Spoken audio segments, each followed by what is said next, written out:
పత్రికా సమావేశంలో పాల్గొన్న ఉప ముఖ్యమంత్రి గారు, సహచార మంత్రివర్గ సభ్యులు, రాష్ట్ర ప్రభుత్వ సలహాదారులు, ఈ పత్రికా సమావేశంలో పాల్గొన్న మీడియా మిత్రులకు, ప్రజాపాలన 2 సంవత్సరాలు పూర్తి చేసుకోబోతున్న సందర్భంలో మీకు అందరికీ ఈ ప్రభుత్వం సజావుగా నడవడానికి, ఈ ప్రభుత్వం సంక్షేమము అభివృద్ధి కార్యక్రమాలను ముందుకు తీసుకెళ్లడానికి సహకరించినందుకు మనస్ఫూర్తిగా తెలంగాణ రాష్ట్ర ముఖ్యమంత్రిగా మీకు అందరికీ కృతజ్ఞతలు తెలియజేస్తున్నా.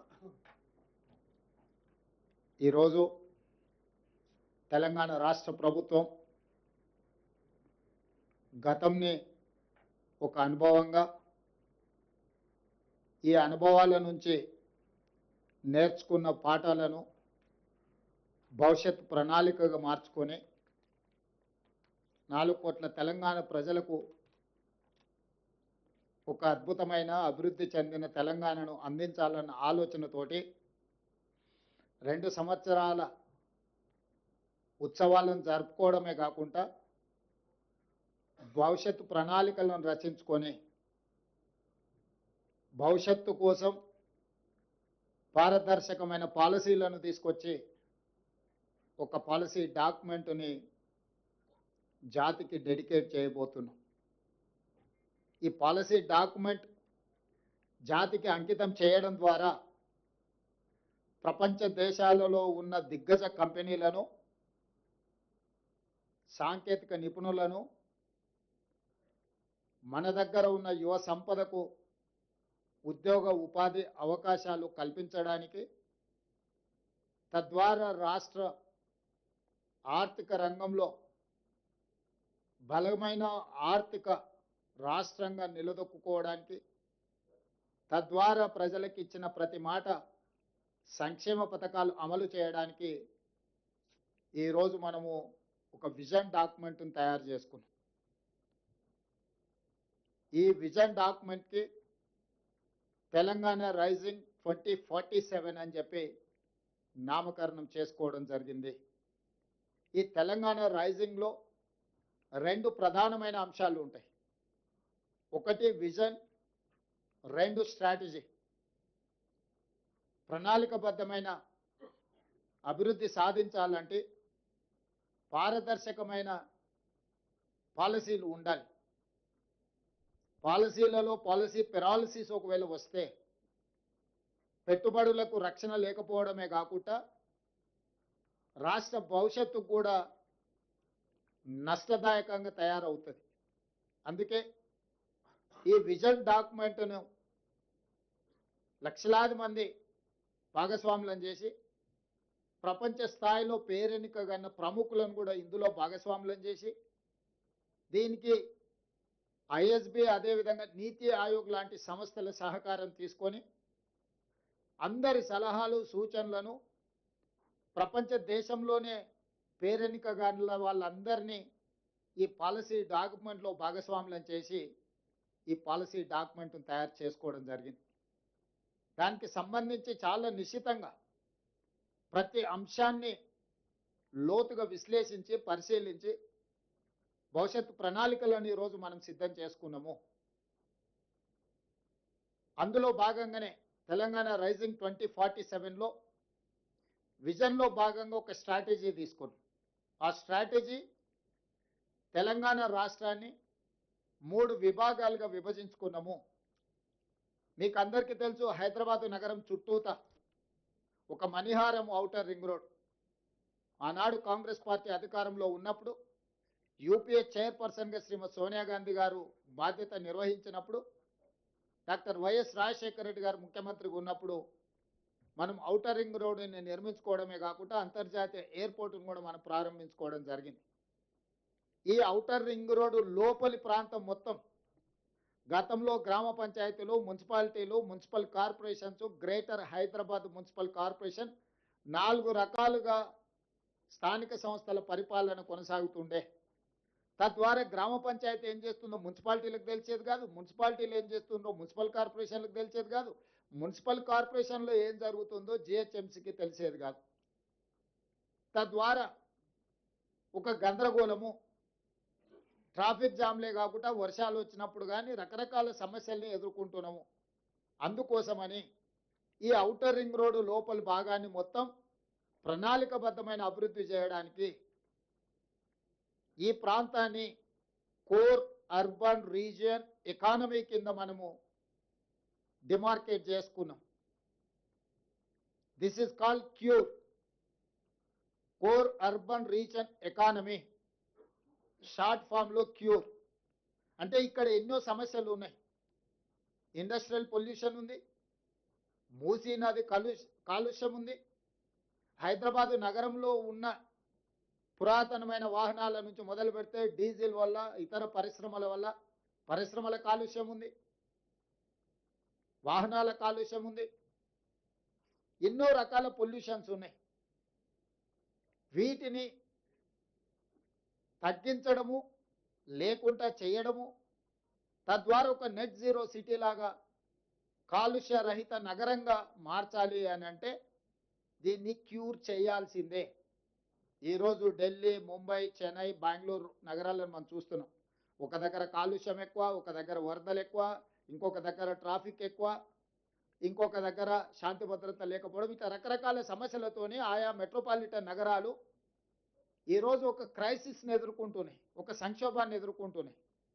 వీటన్నిటి దృష్టిలో కోర్ అర్బన్ రీజియన్లో ఒక పారదర్శకమైన నిర్ణయాల ద్వారా భవిష్యత్తులో ఇలాంటి సంక్షోభాన్ని నివారించడానికి, కాలుష్యాన్ని తొలగించడానికి, ప్రణాళికబద్ధమైన అభివృద్ధిని చేయడానికి ఈరోజు కోర్ అర్బన్ రీజియన్ మొత్తాన్ని 2170 స్క్వేర్ కిలోమీటర్ల ప్రాంతాన్ని సర్వీస్ సెక్టర్ కింద మారుస్తున్నాం. ఈ ప్రాంతంలో ఉండే జీసీసీలు కావచ్చు, ఐటీ కంపెనీలు కావచ్చు, ఇతర ప్రభుత్వ రంగ సంస్థలు కావచ్చు, ప్రైవేట్ రంగ సంస్థలు కావచ్చు, కాలుష్యాన్ని వెదజల్లే పరిశ్రమలన్నిటిని కూడా బయటికి తరలించడం ద్వారా, చెరువులను, కుంటలను, నాలాలను ప్రక్షాళన చేయడం ద్వారా అత్యధిక వర్షం వచ్చినప్పుడు రోడ్ల మీద, కాలనీలలో నీటి వరదల సమస్యల్ని తగ్గించడానికి ఈ కోర్ అర్బన్ రీజియన్ని ఒక యూనిట్గా ట్రీట్ చేస్తున్నాం. దీంట్లో అభివృద్ధిలో భాగంగా మెట్రో రైలు విస్తరణ కావచ్చు, మూసీ రివర్ డెవలప్మెంట్ కావచ్చు, ఫ్లైఓవర్స్ కావచ్చు, రోడ్ల విస్తరణ కావచ్చు, కాలుష్య పరిశ్రమలను తొలగించడం కావచ్చు, ఇట్లా అన్ని రకాల అంశాలను ఆ కోర్ అర్బన్ రీజియన్ ఎకానమీలో అభివృద్ధిలో భాగంగా అక్కడ డిఫైన్ చేసి కోర్ అర్బన్ రీజియన్ని మనము ఈరోజు ఒక ప్రణాళిక తయారు చేస్తున్నాం. అదేవిధంగా outer ring road out side కొత్తగా ఇప్పుడు రీజనల్ రింగ్ రోడ్ రాబోతుంది. సూత్రప్రాయంగా కేంద్ర ప్రభుత్వం ఆమోదించింది. రీజనల్ రింగ్ రోడ్డును మనం ఈరోజు ప్రకటించుకున్నాము. ఔటర్ రింగ్ రోడ్డు 162 కిలోమీటర్లు ఉంటే నగరం చుట్టూతా ఒక అభివృద్ధి వలయంగా, రీజనల్ రింగ్ రోడ్డు దాదాపుగా ఒక 360 కిలోమీటర్లతోని రెండవ మణిహారాన్ని తెలంగాణకు మనం ఈరోజు తయారు చేసుకుంటున్నాం. దీన్ని పెరి అర్బన్ రీజన్ ఎకానమీ కింద ఈరోజు మన పాలసీలో మనం తెచ్చుకోబోతున్నాం. పెరి అర్బన్ రీజన్ ఎకానమీ అంటే ప్యూర్. ఈ ప్రాంతంలో మ్యానుఫ్యాక్చరింగ్ జోన్, ఈ ప్రాంతంలో భారత్ ఫ్యూచర్ సిటీ ఉండొచ్చు, చందన్వెల్లి, సీతారాంపూర్ ఫార్మా కంపెనీల ఐటీ సెజ్లు ఉండొచ్చు, రేడియల్ రోడ్స్ ఉండొచ్చు, మెట్రో విస్తరణ ఉండొచ్చు, ఇతర రాష్ట్రాల నుంచి, ఇతర దేశాల నుంచి రావడానికి అవసరమైన ప్రణాళికల్ని ఈరోజు ఈ పెరి అర్బన్ రీజియన్ ఎకానమీలో భాగస్వామ్యం చేస్తున్నాము. దీన్ని షార్ట్ ఫామ్లో ప్యూర్ అని మనం పిలుచుకోదలుచుకున్నాం. ఈ ప్యూర్కి Bengaluru to Hyderabad, Hyderabad to Amaravati, Amaravati to Chennai greenfield హైవేలతో పాటు బుల్లెట్ ట్రైన్లు కూడా ఈరోజు మన కేంద్ర ప్రభుత్వాన్ని సూత్రప్రాయంగా ఒప్పింపజేయడం జరిగింది. దీంతో దూరము తగ్గుతుంది. డెడికేటెడ్ గ్రీన్ఫీల్డ్ హైవే, ఎక్స్ప్రెస్ హైవేలు వేయడం ద్వారా, బుల్లెట్ ట్రైన్ ద్వారా రవాణా సులభతరం చేస్తున్నాం. భారతదేశంలో సముద్రపు ఒడ్డు లేని రాష్ట్రం తెలంగాణ రాష్ట్రం. ఒకప్పుడు నిజాం ప్రభుత్వంలో మచిలీపట్నం పోర్టు కూడా మన దగ్గర ఉండేది, నిజాం రాజ్యం ఉన్నప్పుడు. ఈరోజు మనం మచిలీపట్నం పోర్ట్ కూడా ఈరోజు కనెక్టివిటీ డెవలప్ చేస్తున్నాం. తద్వారా ఈ మ్యానుఫ్యాక్చరింగ్ జోన్లో సొంత దేశాలే కాకుండా విదేశాల నుంచి కూడా పెట్టుబడులను ఆకర్షించడం ద్వారా ఈరోజు అభివృద్ధి ప్రణాళికలు సిద్ధం చేస్తున్నాము. ఇవాళ తెలంగాణ రాష్ట్రంలో ఒకే ఒక ఎయిర్పోర్ట్ ఉంది. ఇంకా ఎయిర్పోర్ట్లు రావాల్సిన అవసరం ఉంది. పారిశ్రామికవేత్తలు అడుగుతున్నారు. అందుకే వరంగల్లో ఒక అంతర్జాతీయ స్థాయి ఎయిర్పోర్ట్ నిర్మిస్తున్నాం. ఆదిలాబాద్లో ఎయిర్పోర్ట్ నిర్మించాలనుకుంటున్నాం. భద్రాద్రి కొత్తగూడెంలో ఎయిర్పోర్ట్ నిర్మించాలనుకుంటున్నాం. రామగుండంలో ఇంకొక ఎయిర్పోర్ట్. అంటే రాబోయే రోజుల్లో తెలంగాణ రాష్ట్రానికి అదనంగా 4 కొత్తగా ఎయిర్పోర్టులు మనం తెస్తున్నాము. ఏ రాష్ట్రమైనా అభివృద్ధి చెందాలి అంటే ఆ రాష్ట్రానికి సులభతరమైన రవాణా వెసులుబాటు ఉండాలి. దానికోసం ఇతర రాష్ట్రాల నుంచి గ్రీన్ ఫీల్డ్ ఎక్స్ప్రెస్ హైవేలు నిర్మిస్తున్నాం. ఇతర రాష్ట్రాల నుంచి బుల్లెట్ ట్రైన్లను నిర్మిస్తున్నాం. ఇతర దేశాల నుంచి ఉత్పత్తి చేసిన వస్తువులను తెచ్చుకోవాలన్నా, మన రాష్ట్రంలో ఉత్పత్తి చేసిన వస్తువులను ఇతర దేశాలకు తరలించాలన్నా సముద్రం ఉండాలి. కార్ల పరిశ్రమ రావాలంటే, తయారు చేసిన కార్లు ఇతర దేశాలకు తరలించాలంటే సముద్రం ద్వారానే తరలించగలరు. మనకు ఆ సముద్రము లేకపోవడం వల్ల ఈరోజు మనము హైదరాబాద్ నుంచి మచిలీపట్నానికి dedicated green field express highway Andhra Pradesh ముఖ్యమంత్రి గారితో మాట్లాడడం జరిగింది. దేశ ప్రధానమంత్రి గారితో మాట్లాడడం జరిగింది. ప్రాథమికంగా మేము అందరం కూడా ఒక ఆలోచనకు, ఒక అంగీకారానికి వచ్చినాం.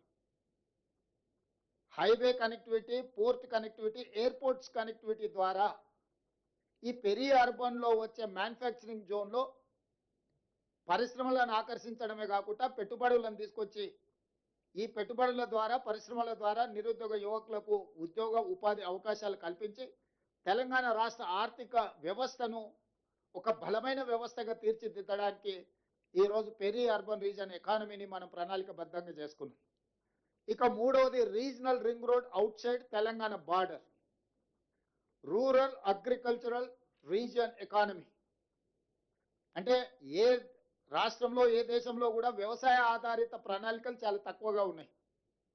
గతంలో ఏ విజన్, ఏ పాలసీ డాక్యుమెంట్ చేసినా అర్బన్ బేస్డ్ పాలసీ తీసుకొచ్చేది.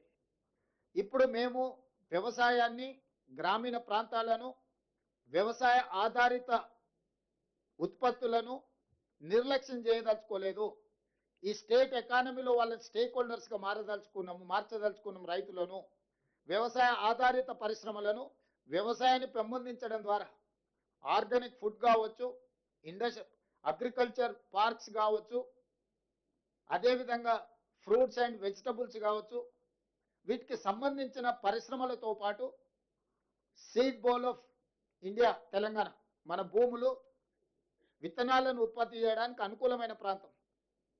మన భూములు మంచి కూరగాయలు, పండ్లు, ఫలాలు పండించడానికి చాలా సేంద్రియ వ్యవసాయానికి చాలా ఉపయోగపడే భూములు.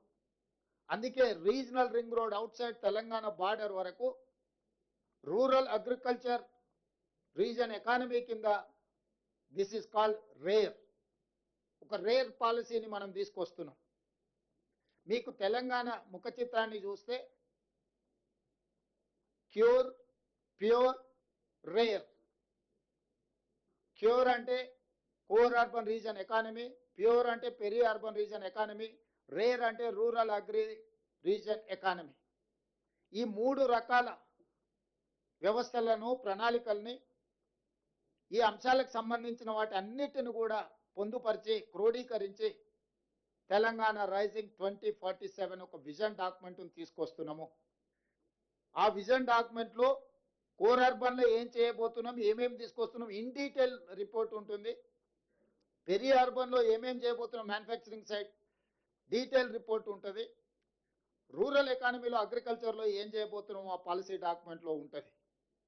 సో తద్వారా ప్రతి ఒక్కరిని, మహిళలు కావచ్చు, రైతులు కావచ్చు, యువత కావచ్చు, వివిధ సామాజిక వర్గాలకు సంబంధించిన ప్రజలందరినీ దృష్టిలో పెట్టుకొని అభివృద్ధి ప్రణాళికలతో పాటు రాష్ట్ర ఆర్థిక వ్యవస్థను బలోపేతం చేసి తద్వారా వచ్చే ఆదాయాన్ని పెంచాలి, పేదలకు పంచాలి అనే ఒక విధానంతో బలమైన ఆర్థిక వ్యవస్థను పెంపొందించడం ద్వారా బలహీనంగా ఉన్న పేదలను బలోపేతం చేయాలని ఈరోజు మనకు ఫుడ్ది సమస్య లేదు. కానీ న్యూట్రిషన్ ప్రాబ్లం ఉన్నది. ఆ న్యూట్రిషన్ ఎట్లా ఇంప్రూవ్ చేయాలా, క్వాలిటీ ఫుడ్ ఎట్లా ఇవ్వాలనేది మన ప్రణాళిక.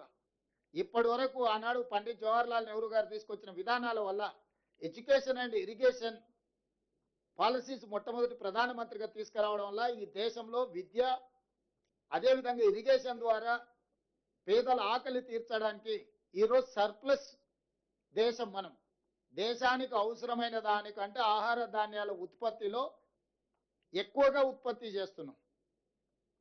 కానీ ప్రజలకు ఇవ్వవలసిన అంత ఆరోగ్యవంతమైన ఫుడ్ను మనం ఇవ్వలేకపోతున్నాము. అందుకే సర్ప్లస్ ఫుడ్ ఉంది కానీ న్యూట్రిషన్ ఫుడ్ లేదు.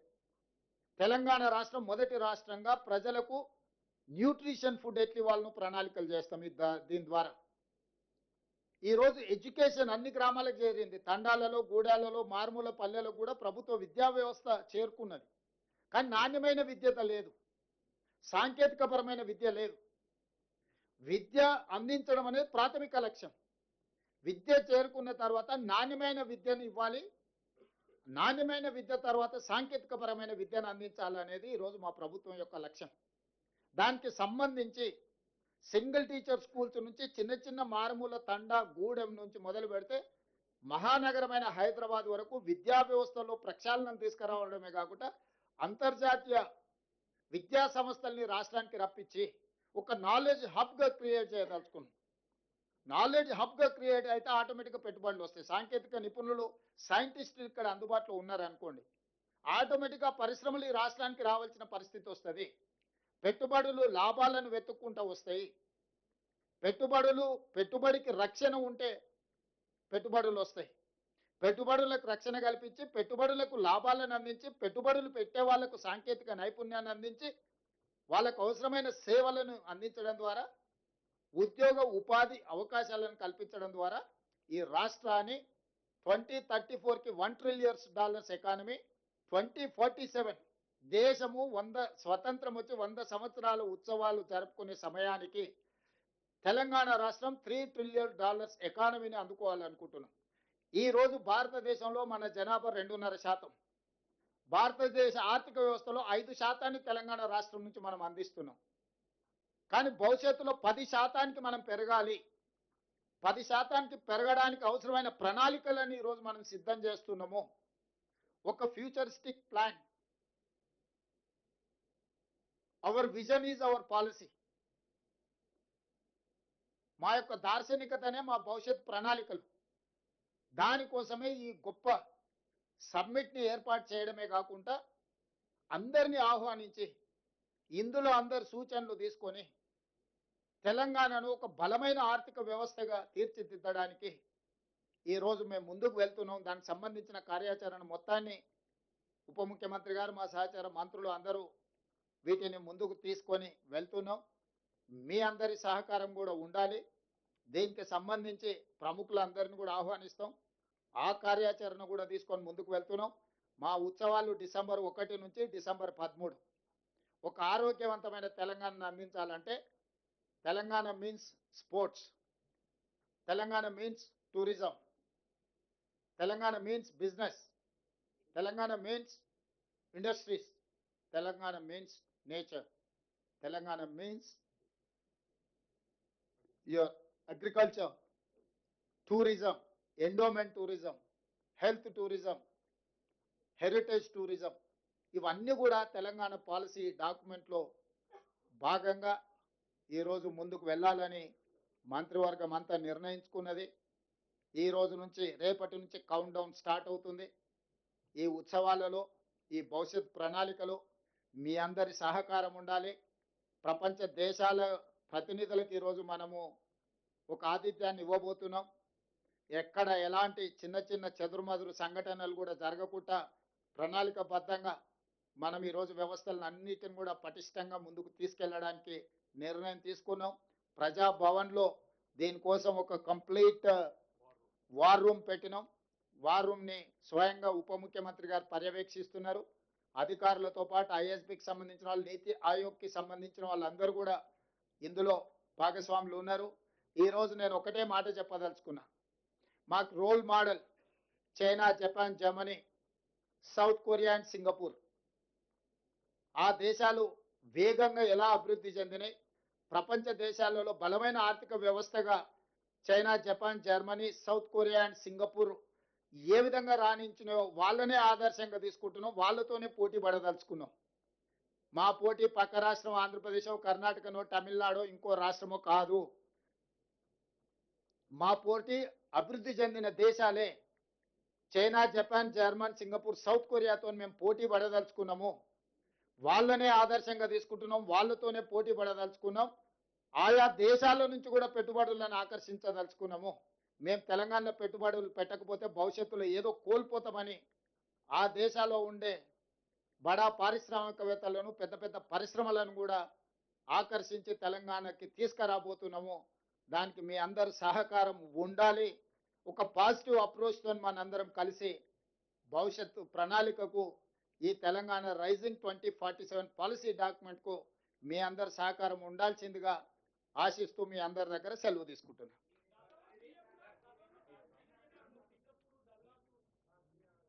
దయచేసి పాత్రికేయ మిత్రులందరికీ కూడా సమాధానం ఉంటుంది. అంత లోపల గౌరవ ముఖ్యమంత్రి గారి చేతుల మీదుగా తెలంగాణ గ్లోబల్ సమ్మిట్కు సంబంధించిన ఆహ్వానానికి సంబంధించి దాని ఆవిష్కరణ గౌరవ ముఖ్యమంత్రి రేవంత్ రెడ్డి గారి చేతుల మీదుగా జరుగుతుంది. తెలంగాణ రాష్ట్రం సమగ్రంగా, సుస్థిరంగా అభివృద్ధి పథంలో ముందుకు సాగాలని, మన పోటీ విశ్వ వేదికపై విశ్వ వేడుకగా నిర్వహించుకోబోతున్న పండుగ అదిగో ఆనరబుల్ సీఎం గారి చేతుల మీదుగా ఆవిష్కృతమవుతోంది. మరి ప్రజలందరకు ఈ పండుగ సంబరాల్ని మనస్ఫూర్తిగా ఆస్వాదించేలా అందించే పాత్రికేయ ప్రతినిధులందరకు ఈ వేదిక నుంచి ఈ పవిత్రమైన సందర్భంలో శుభాకాంక్షలు.